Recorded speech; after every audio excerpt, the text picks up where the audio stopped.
અને જ્યાં શ્રીજી મહારાજ હાથ જોડે ત્યારે શ્રી વાંચ કે શું થયું? તમને ખબર છે દિવ્ય રૂપે દર્શન આપનારો કોણ હતો? ખબર પડી? એ સ્વામિનારાયણ ભગવાન હતા, જે રામાયણ સ્વામી સ્વરૂપે દિવ્ય રૂપ લઈને આવેલા. એમ પોતાનો દાસ ક્યાંક ભટકતો હોય ને એને સાચો માર્ગ દેખાડનારા કોણ છે? એ આપણા ભગવાન છે. મુક્તાનંદ સ્વામી એવા સારા સંત હતા, પણ મનમાં થોડી સંશય ગ્રંથિ હતી. એ સંશય ગ્રંથિ ટાળવા માટે ભગવાને આવું સુંદર ચરિત્ર કરેલું. અને આજે મુક્તાનંદ સ્વામી બહુ જ મોટી આરતી તૈયાર કરાવી અને ડિબેટો પુરાવી. અને આજે સ્વામિનારાયણ સંપ્રદાયની અંદર સૌથી પહેલા આરતીની રચના કોણે કરી? મુક્તાનંદ સ્વામીએ.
મુક્તાનંદ સ્વામીને પરચો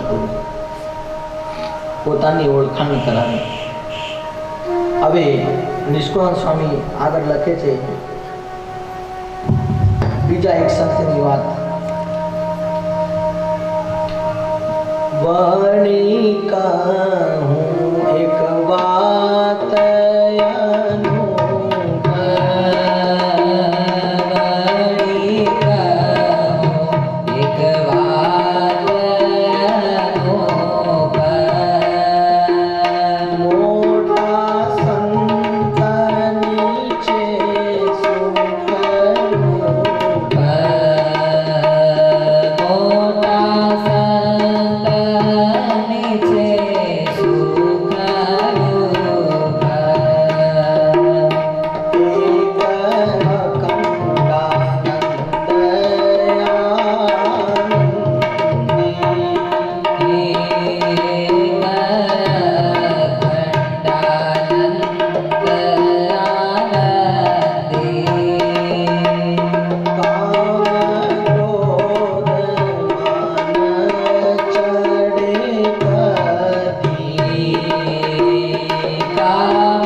લાવું છું ભક્તા મહોદયશ્રીની. આપણે ત્યાં આપણા લોણાવાડાના ધારાસભ્ય માનનીય શ્રી હીરાભાઈ પટેલ સાહેબ પધાર્યા છે. આવો સાહેબ, પૂજ્ય સ્વામી પ્રસાદીનો આનંદ લે.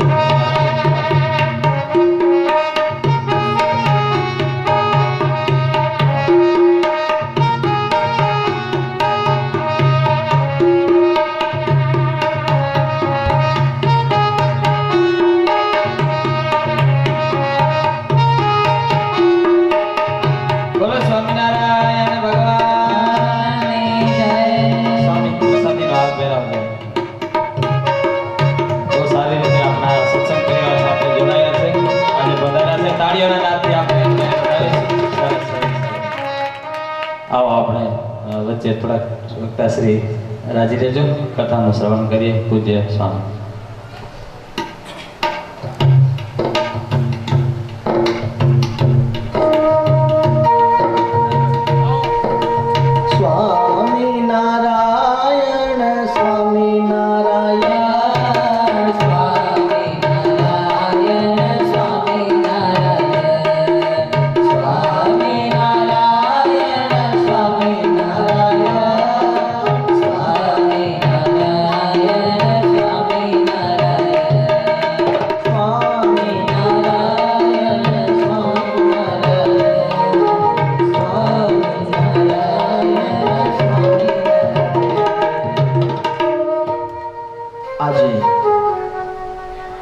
નિષ્કુળાનંદ સ્વામી આવી રીતે મુક્તાનંદ સ્વામીને શ્રીજી મહારાજે પરચા પૂર્યા.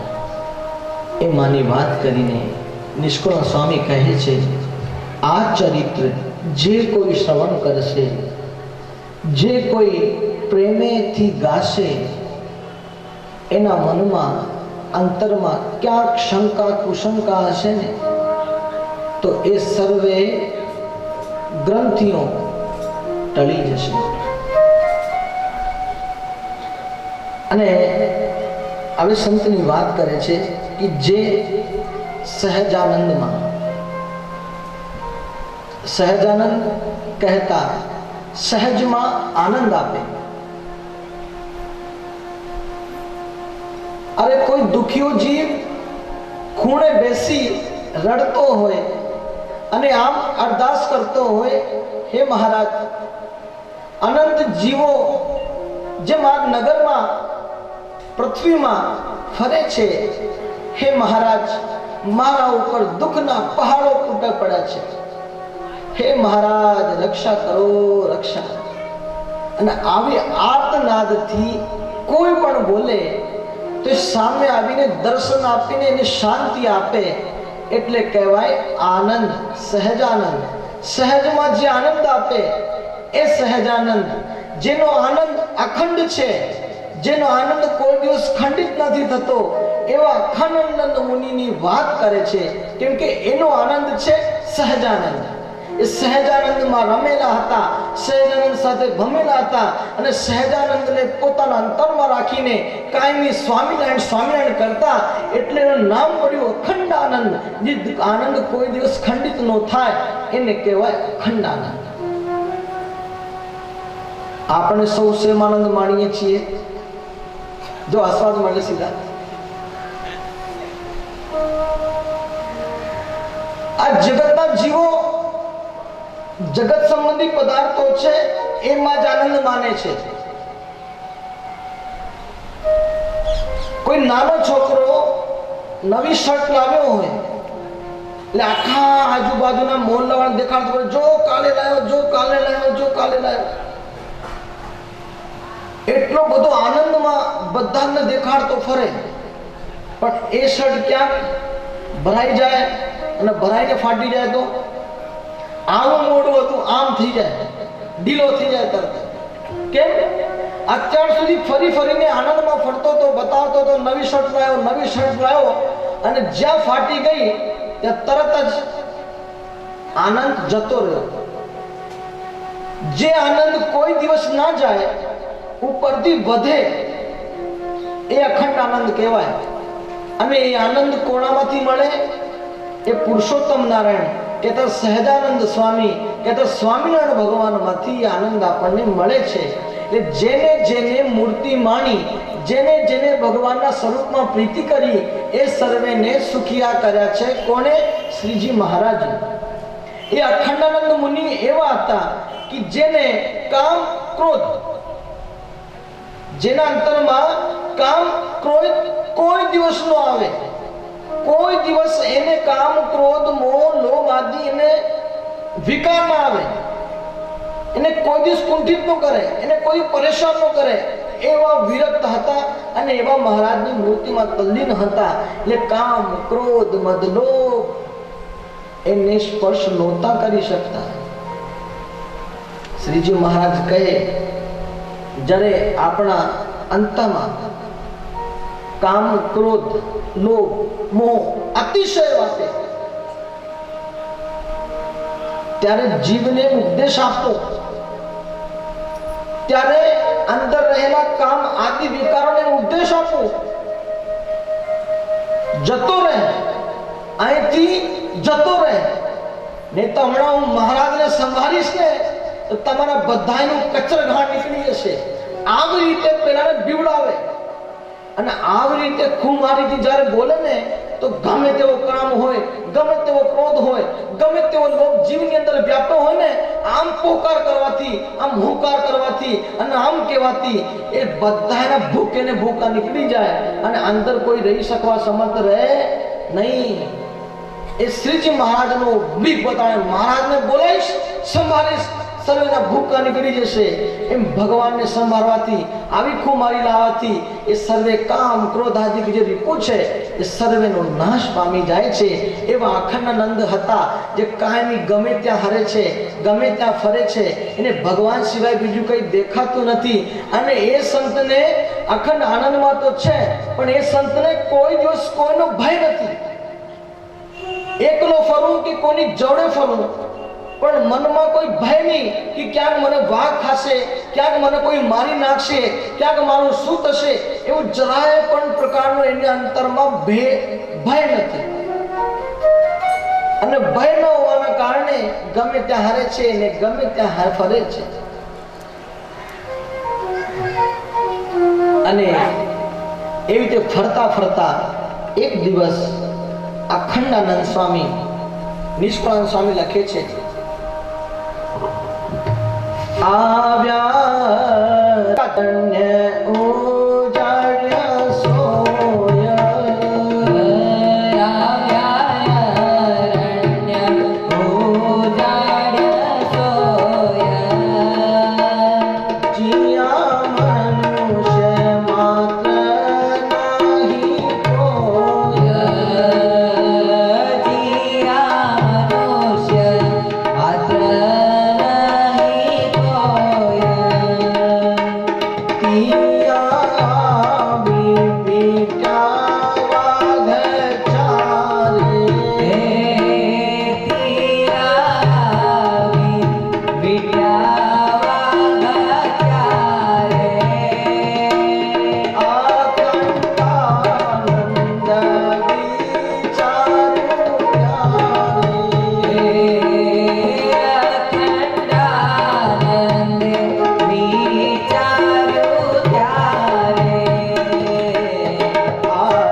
નામ લેવાથી લાઈટી આવી ગઈ, જો તો ભગવાન નો આવે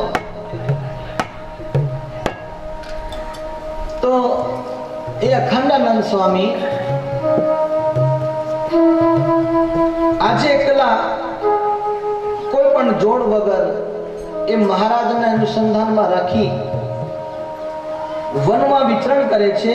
અને એ વન એવો અતિ ઘોર છે, જ્યાં કોઈ મનુષ્ય માત્રથી જવાય નહીં એવું ઘોર જંગલ છે.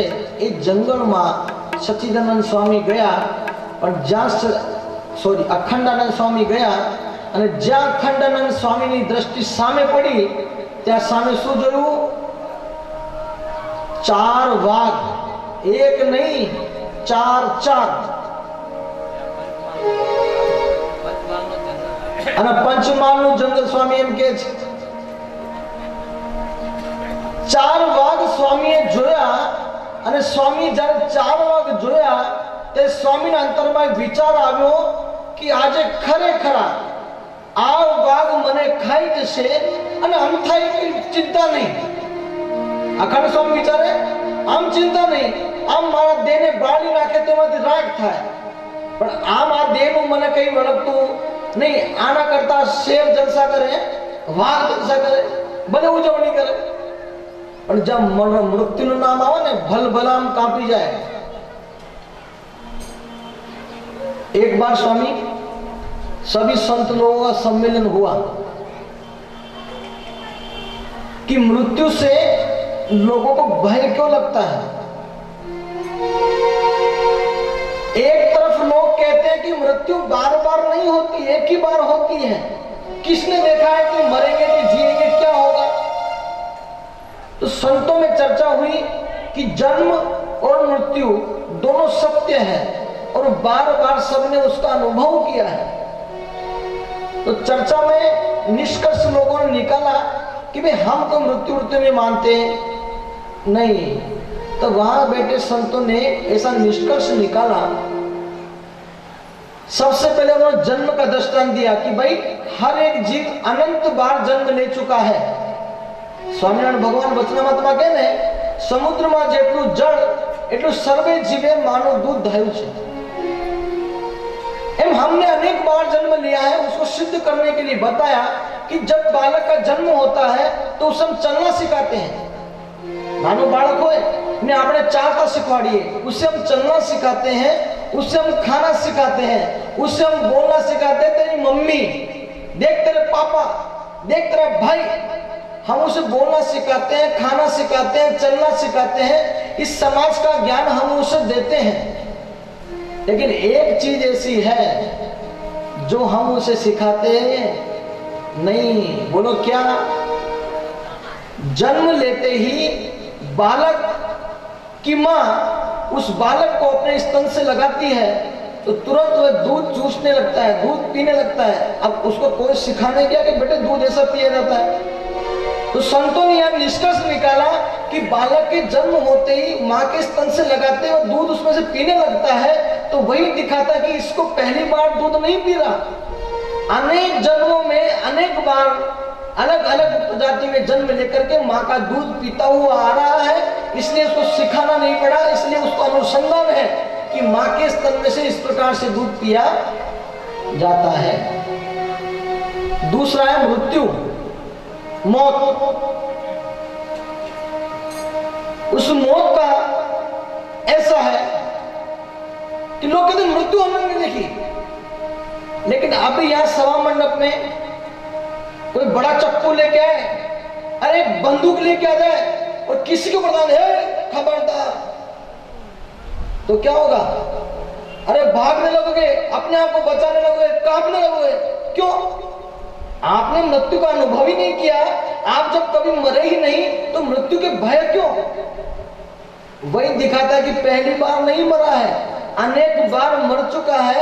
इसलिए मृत्यु का दुख कैसा है वह उसे पता है. इसलिए जब कोई उसे मारने आता है तो दौड़ता है, भागता है, बचाओ बचाओ बचाओ.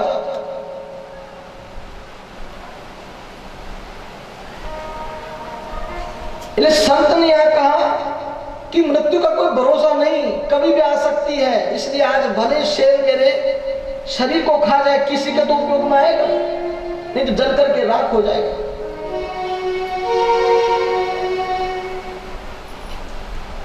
अब डोली 2 प्रकार की है. डोली 2 प्रकार की है. एक डोली जब किसी बहू बेटी की शादी होती है तो उसको सजा धजा करके डोली में सजा करके ले जाया जाता है. और दूसरी डोली जब किसी व्यक्ति की मृत्यु होती है तो उस मृत्यु के समय उसका जो जनाजा अर्थात ठाटड़ी ले जाई जाती है, उससे शास्त्रों में डोली कही गई है। किसी ने लिखा, डोली सजे के ना सजे निश्चित नहीं, लेकिन आरती सजेगी जरूर, वह निश्चित है। और आरती सजे उससे पहले अपनी जीवन चेतना को जगा लेना और प्रभु में मन लगा के उन्हें पा लेना। अब डोली सजे के ना सजे निश्चित नहीं, इसका अर्थात क्या? हमारे जैसे संत बजाय भी डोली का सजेगी? डोली सजे के ना सजे निश्चित नहीं, लेकिन आरती सजेगी जरूर निश्चित है। और आरती जले उससे पहले अपनी जीवन चेतना को जगा लेना, प्रभु में मन लगा करके भगवान का भजन करके उन्हें पा लेना।